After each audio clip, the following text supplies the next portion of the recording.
The first thing that happens, of course, is your bag is labelled. There's a tag that goes on it. Now that tag will have a barcode. Now that barcode is crucial to this. Piece of advice for you, when you check in, make sure there's no old barcodes or labels on your bags. That's so important.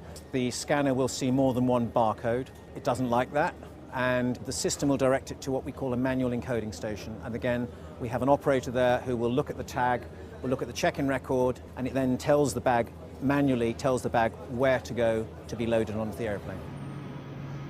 We've just left the check-in area. You're a joining passenger.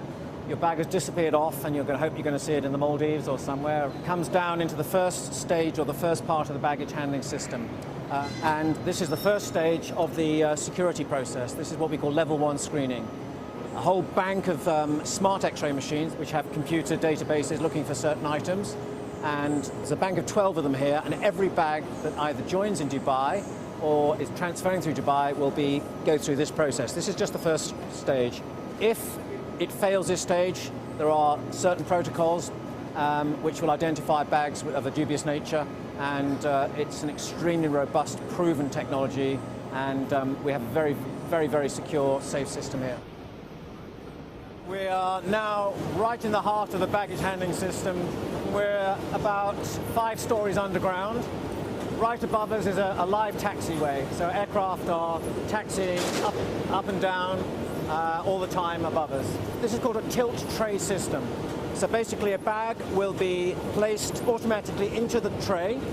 It goes around and around to various locations until it's at the right location. Then literally it tilts out down a chute or onto another belt to its destination. So these bags have checked in or been transferred. Flights aren't ready to go for a few hours, so we have to keep them somewhere. These ones are active. So you've checked in, your bag's going in a couple of hours.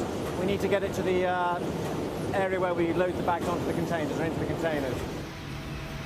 Guys are now loading bags into the containers, which will be loaded onto the aircraft. And that's basically it.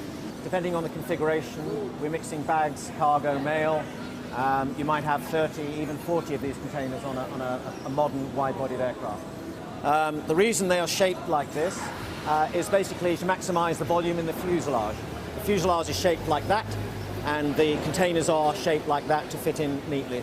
Every bit of space is important.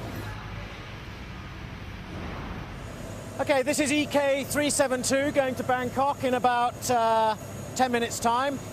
What we didn't want to happen has happened. Somebody hasn't shown up for the flight. We've located the bag, we've got the container off, and we're just going to take this bag off. Passenger hasn't showed up at the gate, so even if they've shown up now, they're not going to travel, so always be on time. That's the bag. We now reload the bags back onto the airplane. Going to be a couple of minutes late. Not what we want, but that's safety and security always comes first for all airlines. Bags are all on board, just about finished loading all the rest of the cargo, and in 10 minutes time we'll be pushing back. We have a big peak of work this time of the morning. Middle of the night, 3 o'clock in the morning, very busy here, hugely busy. All the transfer traffic, in and out, maybe 100,000 bags a day through this facility. It's enormous. Over 40 million passengers this year. I mean, this is a serious airport. We've shut up the holds of the aircraft. They're detaching all the electrical power now. Literally the last 3 or 4 minutes, last passengers will be boarding. It all comes together, lots of different activities, and as you'll see in a very few minutes, you'll see that in about 5 minutes, this airplane will gracefully push back to Bangkok. And off we go, that's it.